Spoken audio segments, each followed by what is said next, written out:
Hello everyone and welcome. My name is Stephanie and I am the On Point Stitcher. Thank you so much for being here with me today and sharing your time with me. I would like to welcome any of you that are new and say thank you for being here. So as you can see, I have a little mountain of floss. This is all for one project. So today I thought I would do a Flosstube extra and show you how I organize my floss for any project.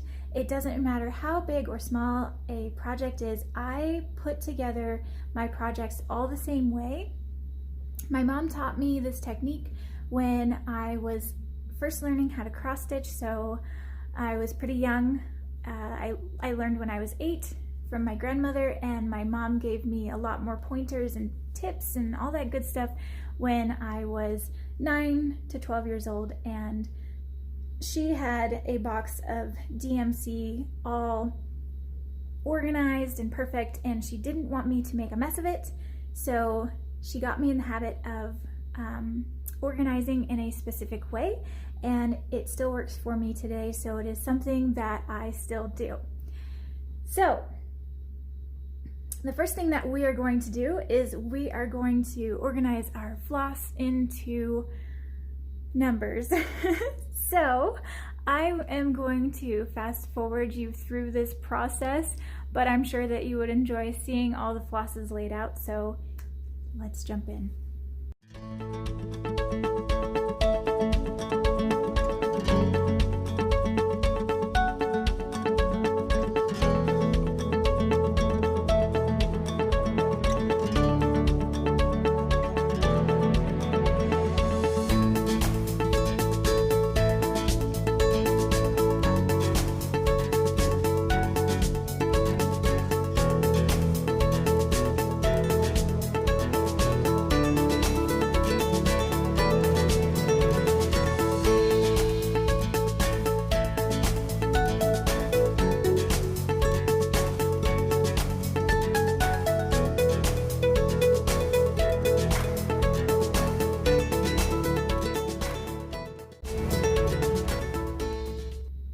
Okay, so there are all my flosses all laid out and ready to go.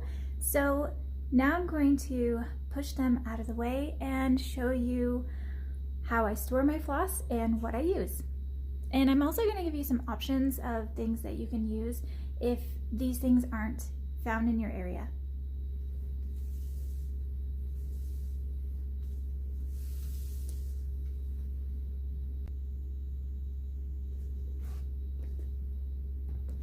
This is one of the boxes that I use to store my DMC in.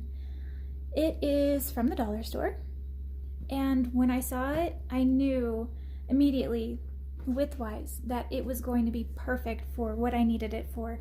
And I like the lid too because it snaps together and then it stacks. So all of my boxes like this, they just sit on top of each other, and it's really convenient. It takes up very little space. So I keep all of my floss in floss bags on floss rings, and they are all stored numerically. It makes it super easy for me to look through and find what I'm looking for. I'm going to leave this one out so that we can talk a little bit about pros and cons of the different types of bags that you can use. The original bag is the Floss Away bag, and I don't love these. I have a few of these, and honestly I keep them because they are sentimental. They are from my mom's original organization. So pros would be they are long lasting. They are pretty heavy weight.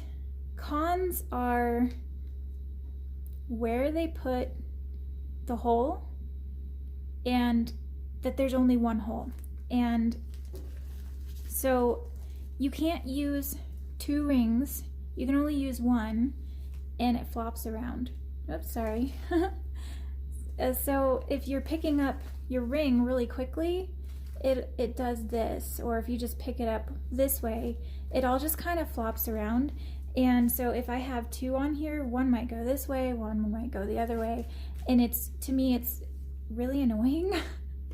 So that's the first option, is the original Floss Away bag, and you can find these on Amazon.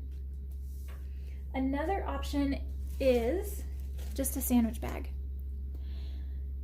So the pros to the sandwich bags are that they go all the way across. So your floss sitting inside the bag is never bent or in a strange position because it can just sit in the bag.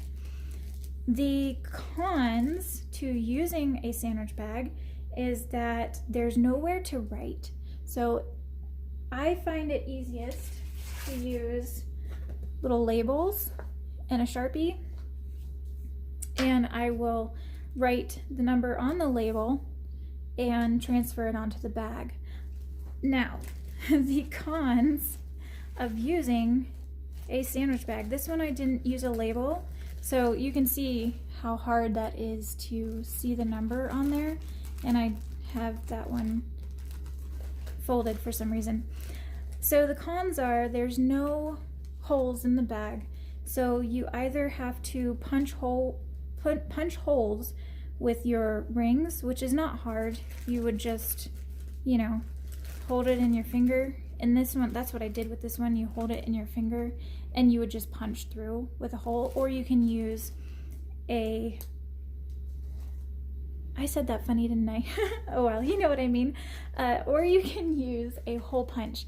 Now the hole punch is a little harder to use because this plastic is not as thick as this plastic, and so when you use a hole punch on a sandwich bag, it tends to like really stretch the bag before it wants to cut, and so sometimes you can get a hole in the wrong place, or sometimes you can get too big of a hole and you might as well just get a new sandwich bag because it's not going to hold. So those are the cons of using a sandwich bag, but it does work. And I apologize, my puppy sees someone's walking their dog across the street, so he's making noise, so I apologize for that.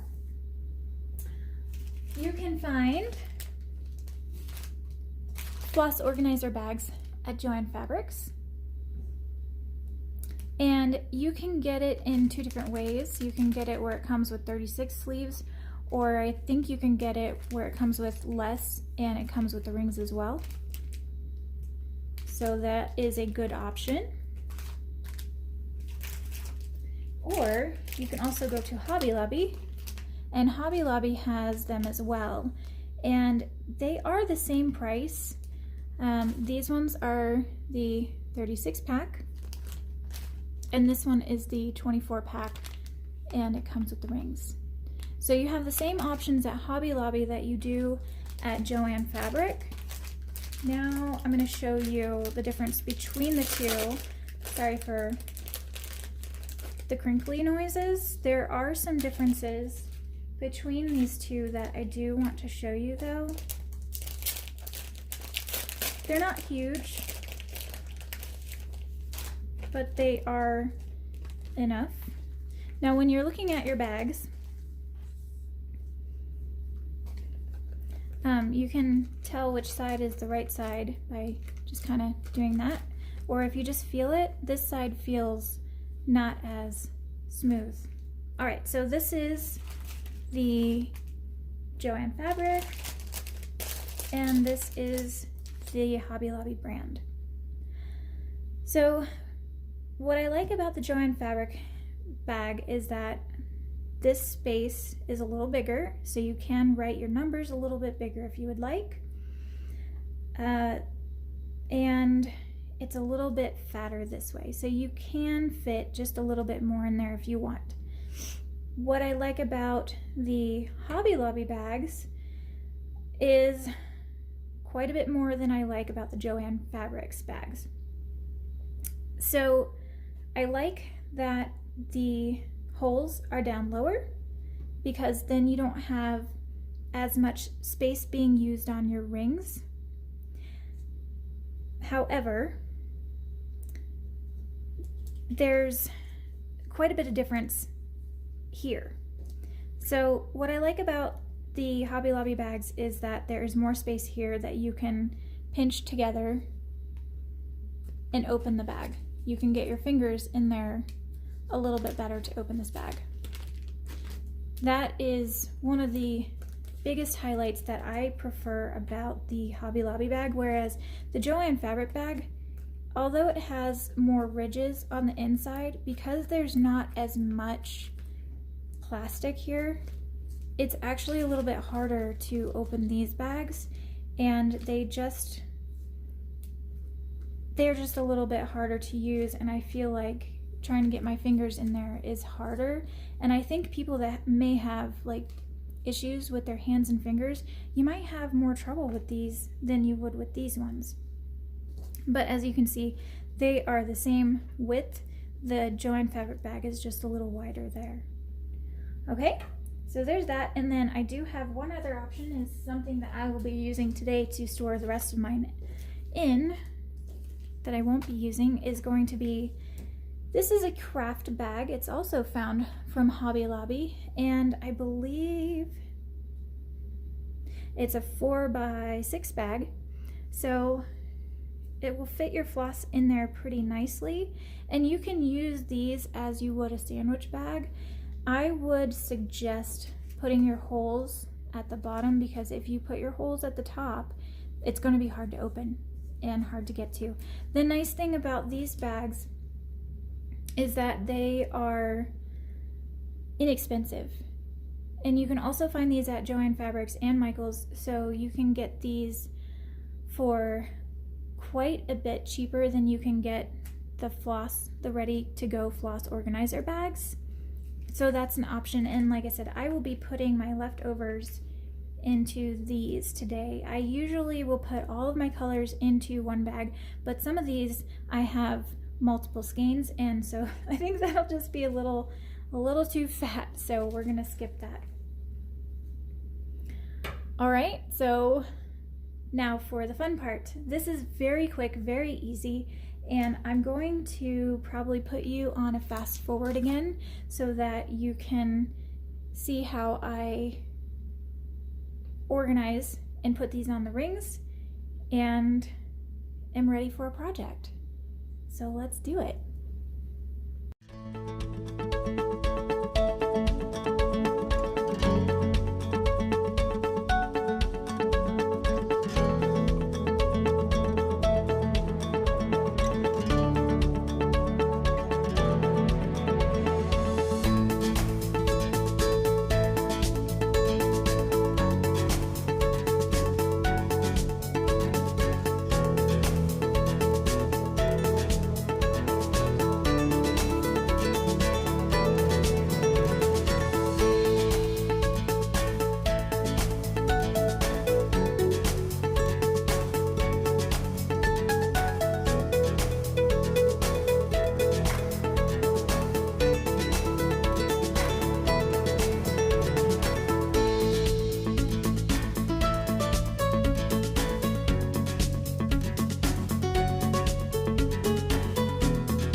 So there they are in the bags. As you can see, I missed a few, but that's so easy to fix. So I'm gonna flip this over, and you can just put your finger where that bag is and go to that spot and slide those in. Now this is easier to use the larger rings, which I do have, but I wanted to show you that you can use the rings that they give you. And I decided to go with these smaller rings because there's only 40 colors in this particular one, and so if I'm sitting in my stitchy spot, I can find what I'm looking for a little easier because it's going to sit whichever way I put it. So what I love about floss bags is I call it the lazy man's way of organizing floss, because you're literally just throwing your floss in a bag and closing it up.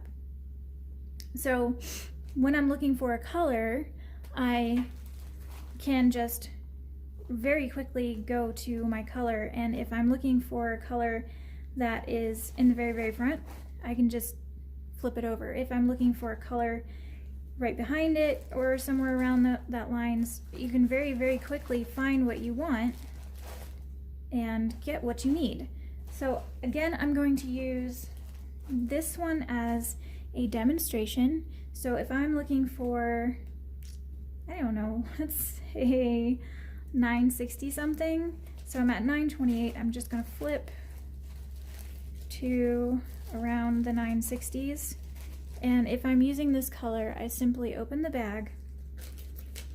I already have some in here that I'm using, so I would pull out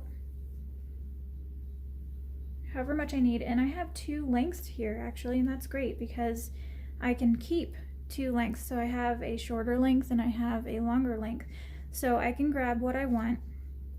So say I want this length and I just need 1 strand because I'm doing the loop method. I can get my 1 strand. So I have my 1 strand, take what I don't need, put it back in the bag, and zip. And I'm done. If I have leftover, I can simply pop it in there, be done, move on to another number. It is that simple, and that's why I love this method. You don't have to put any of your extra on bobbins or anything else, or have anything sitting around. You flip to the color you want, pull out what you need, put back what you don't use, and zip it up and put it away. The other great thing is you can just pick up this bag, toss it in your project bag or whatever you want to put yours in, and it's always organized, it's always ready to go. And I just love it. It's great. It really works for me, and that's a nice little stack there. That's not too bad, and it's manageable. Now you did see some of them where I would put in 2, such as this one, 30331. I put in both of these because I only have 2, and the bag can accommodate for 2 or 3 skeins, so I went ahead and just put those 2 in there so that when I do run out of this color, which I know I will run out of at least 1 skein, I can switch over to the next one without having to go to my bag. Now, as I said, the rest of these leftovers I'm going to put into the 4x6 bags. So I'm just going to pop them in to these bags.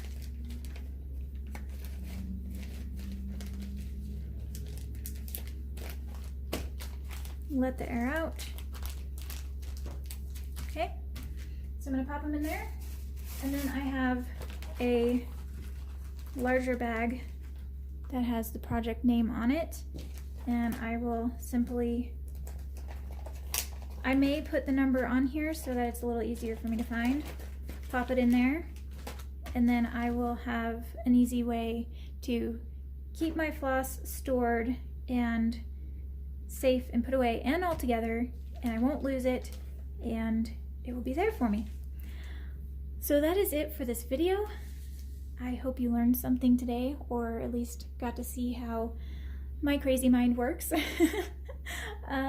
And that's it. I'm gonna take a few more minutes to put everything else away and try to get this edited and uploaded for you guys so that you can see it before my new start tomorrow. And I'm not sure if I mentioned it, but this is for the high-low chart from Heaven and Earth by MC Escher, and it will be my focus piece for January, and you guys can follow me on Instagram to see my updates on that and any other things that I'm working on. And if you care to join me there, I will see you there. But for now, I will see you next time, and Happy New Year. Bye.